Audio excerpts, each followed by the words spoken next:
Anal fistula क्या होता है? एनल फेस्टुला का हिंदी होता है भकंदर। ठीक है, भकंदर क्यों होता है इसके बारे में बात करेंगे। और भकंदर हो गया तो क्या क्या इसका परीक्षण किया जा सकता है, कैसे उपचार किया जा सकता है, इसका इलाज कैसे किया जा सकता है, इसके बारे में ई से लेकर जेड तक इसके बारे में बात करेंगे। ठीक है, अगर आप मेरे चैनल पर नए हैं तो मेरे चैनल को सब्सक्राइब कीजिएगा, सपोर्ट कीजिएगा, बेल आइकन को हिट कीजिए, शेयर जरूर कीजिएगा ताकि हर एक दूसरे व्यक्ति की जानकारी मिल सके।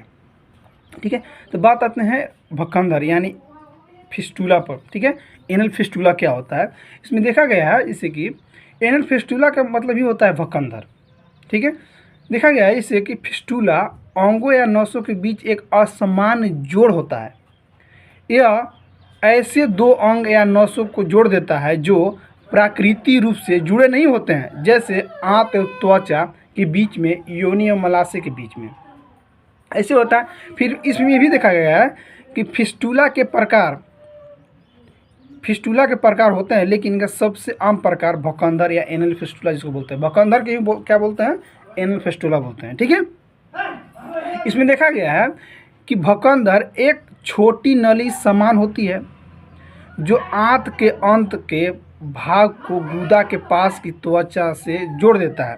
यह आमतौर पर तब होता है जब कोई संक्रमण सही तरीके से ठीक नहीं होता है, तब ऐसा होता है। इसमें देखा गया है कि ज़्यादातर भकंदर आपकी गुदा नली के में पस के इकट्ठा होने से होते हैं। यह पस त्वचा से खुद भी बाहर निकल सकती है या इसके लिए ऑपरेशन की आवश्यकता भी हो सकती है या पड़ सकती है आपको। ठीक है, इसमें देखा जाता है कि भकंदर तब होता है जब पस का त्वचा से बाहर आने के लिए बनाया गया रास्ता खुला रहता है या वह ठीक नहीं हो पाता है, तब ऐसा होता है। इसमें देखा गया है इसमें ये भी बात पर निर्भर करता है, जैसे कि इसके लक्षण होते हैं जैसे दर्द, सूजन, समान रूप से मल आने में बदलाव और गुदा में रिसाव भी होता है, इसका लक्षण था। ठीक है, इसमें देखा जाता है जैसे इसकी जांच के लिए डॉक्टर आपका एक शारीरिक परीक्षण करते हैं जिससे आपकी गुदा और आसपास की जगह में भकंदर की जांच की जाती है। ठीक है, इसमें ये भी देखा जाता है जिससे कि भकंदर के इलाज के लिए सर्जरी की जाती है, जिसमें संक्रमित जगह से पस को निकाल दिया जाता है। अगर संक्रमित हो गया, इन्फेक्शन हो रहा है, पस जमा हो तो पस को निकालना जरूरी हो जाता है उसमें। अब बात करते हैं फिस्टुला के मुख्य कारण यानी what are the main case यानी फिस्टुला। ठीक है, मतलब फिस्टुला होने के मुख्य कारण क्या है। ठीक है, फिस्टुला होने के कारण बहुत सारे कारण हो सकते हैं, जिससे में से गुदा में फिस्टुला यानी भकंदर ए कारण से हो सकते हैं। जैसे भकंदर के मुख्य कारण गुदा ग्रंथि का बंद होना या गुदा में फोड़े होना, इस बात पर भी हो सकता है। ठीक है, इसे ऐसे भी हो सकता है जैसे कि क्रोनिक रोग में क्या होता है कि आंत के सूजन संबंधी बीमारी, ये भी होता है। जैसे रेडिएशन से क्या होता है कि कैंसर के लिए उपचार किया गया हो सकता, उसकी वजह से हो सकता है।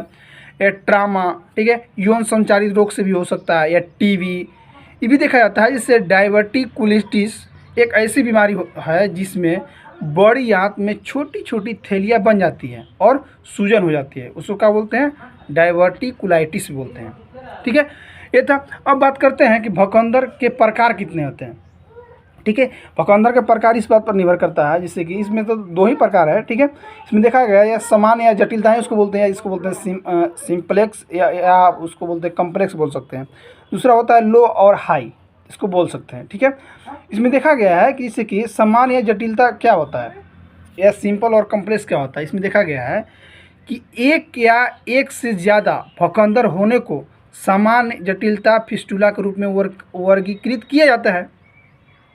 अब कम या ज़्यादा यानी लो और हाई, इसमें क्या होता है कि देखा जाता है कि भकंदर होने की जगह और स्पिक्टर मांसपेशियों में दो अंगूठी जैसी मांसपेशियां जो गुदा को खोलती है और बंद करती है, से उसकी नज़दीकी के आधार पर उसे कम या ज़्यादा वर्गीकृत किया जाता है। ठीक, ये था। अब बात करते हैं कि भकंदर यानी एनल फिस्टुला के लक्षण यानी एनल फिस्टुला के सिम्टम्स क्या है। ठीक है, इसमें देखा जाता है जैसे इसमें बताऊंगा 8-9 प्रकार के लक्षण बताऊंगा। कोई भी 1-2 प्रकार के लक्षण दिखे तो अपने नज़दीकी डॉक्टर से जरूर संपर्क कीजिएगा। ठीक है, पहला जिससे कि लक्षण कि हो सकता है जैसे गुदा में बार बार फोड़ा होना। दूसरा, गुदा के आसपास दर्द और सूजन होना, मल करने में दर्द होना, ठीक है। चौथा हो सकता है रक्तस्राव, गुदा के आसपास एक छेद से बदबूदार और खून वाली पस निकलना, यानी पस निकलने के बाद दर्द कम हो सकता है। ठीक है। ये भी होता है जैसे बार बार पस निकलने के कारण गुदा के आसपास की त्वचा में जलन, बुखार, ठंड लगना और थकान महसूस होना। ठीक है। कब्ज, सूजन। ठीक है।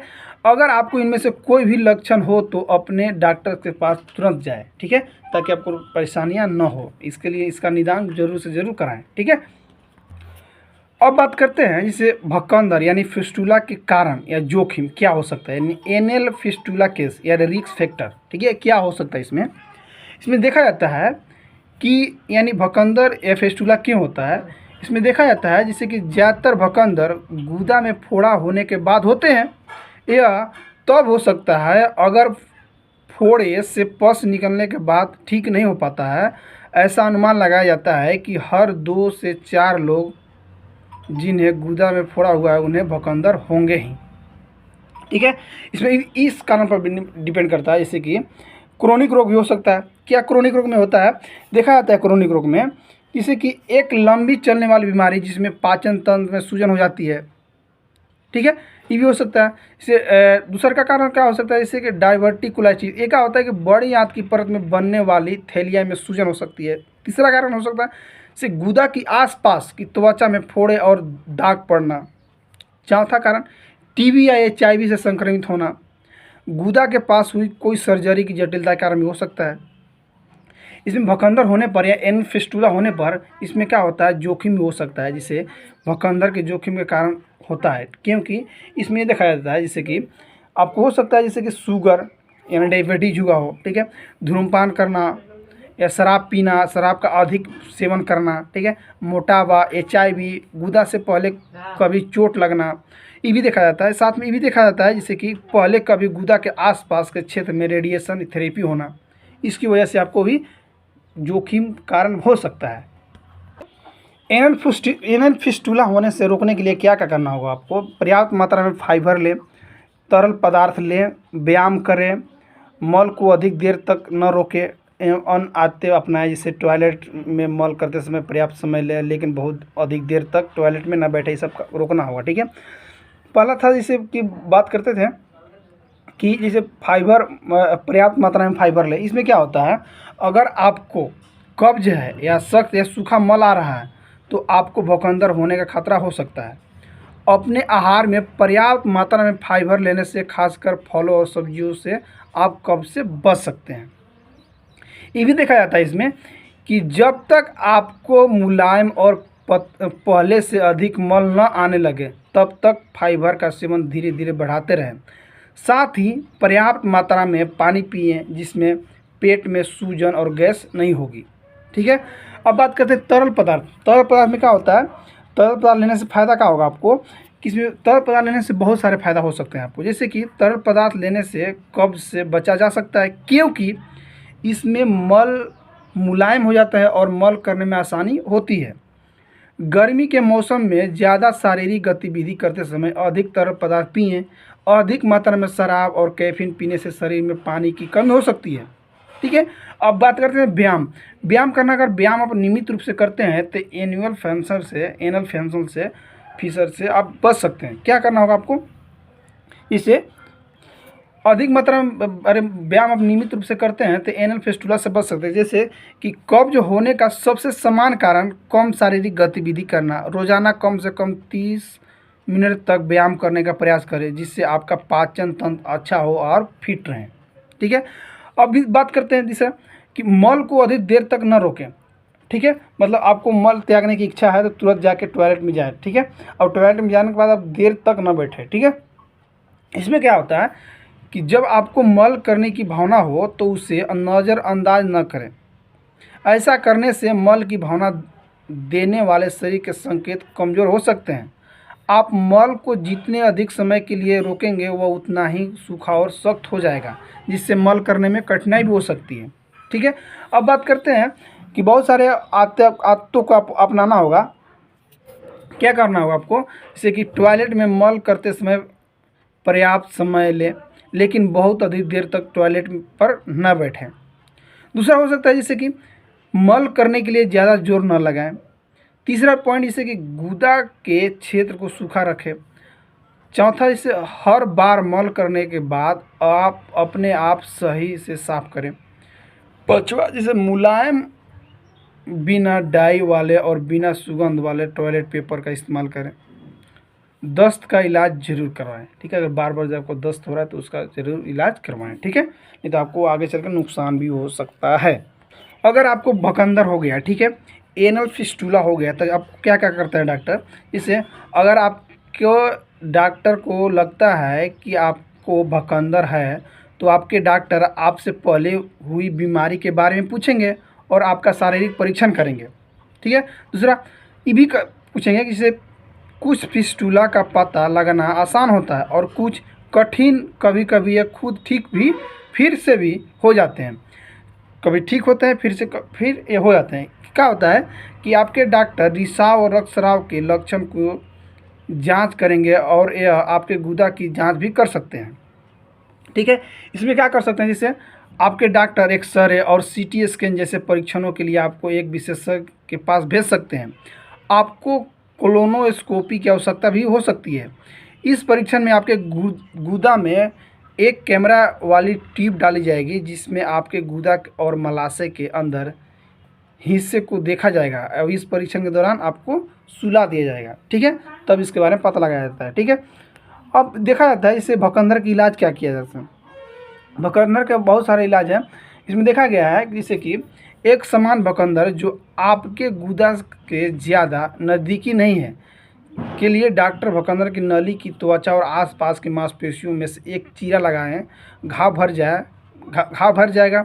समान भकंदर बिना स्फिंक्टर मांसपेशियों को नुकसान पहुंचाए ठीक किया जा सकता है, लेकिन जटिल भकंदर को ठीक करने में जोखिम बढ़ जाता है।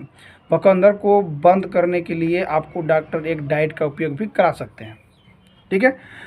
ये भी देखा जाता है, जैसे इसमें दूसरा पॉइंट ये भी होता है जैसे कि अगर स्थिति जटिल हो तो भकंदर के इलाज के लिए डॉक्टर इसमें छेद में एक ट्यूब डालते हैं। इसे सेटन कहा जाता है और यह रबड़ की बनी होती है। सेटन संक्रमित तरल पदार्थ को सोखने का काम करती है। इसमें 6 सप्ताह या उससे ज़्यादा भी समय लग सकता है आपको, ठीक है। इसमें और भी पॉइंट है जिसे देखा गया है कि इसमें देखा गया है जैसे भकंदर के स्थान के आधार पर डॉक्टरों को आपकी इस स्क्वीट कटर जैसे मांसपेशियों, जैसे गुदा खोलने वाला या बंद करने वाली मांसपेशियों को काटने की आवश्यकता हो सकती है। डॉक्टर कोशिश करेंगे कि इन मांसपेशियों को नुकसान न हो, लेकिन इससे सर्जरी के बाद मल को नियंत्रित करने में कठिनाई हो सकती है, ठीक है। इससे फिस्टुलोटोमी हो सकता है या देखा जाता है कि फिस्टुलोटोमी के साथ साथ ये भी होता है जैसे कि लेजर ट्रीटमेंट, ठीक, लेजर ट्रीटमेंट से भी आपको ठीक कर सकते हैं, ठीक है। इसमें क्या होता है कि फिस्टोमी में क्या होता है कि फिस्टुलोटोमी क्या होता है कि फिस्टुलोटोमी में अगर भकंदर का सबसे समान इलाज जिसमें भकंदर की ट्यूब को काट कर खोल दिया जाता है, इसमें भकंदर ठीक होने की संभावना अधिक होती है और यह फिर से भकंदर होने से रोका जा सकता है। हालांकि कुछ जटिल मामलों में इसमें स्फिंक्टर मांसपेशियों को नुकसान का खतरा भी बढ़ जाता है। अब बात करते हैं कि फिस्टुलेक्टिव क्या होता है। इसमें यही देखा जाता है जैसे कि जब पूरे भकंदर को काट कर शरीर से बाहर निकाल दिया जाता है तो उस सर्जरी को फिस्टुलेक्टमी कहा जाता है।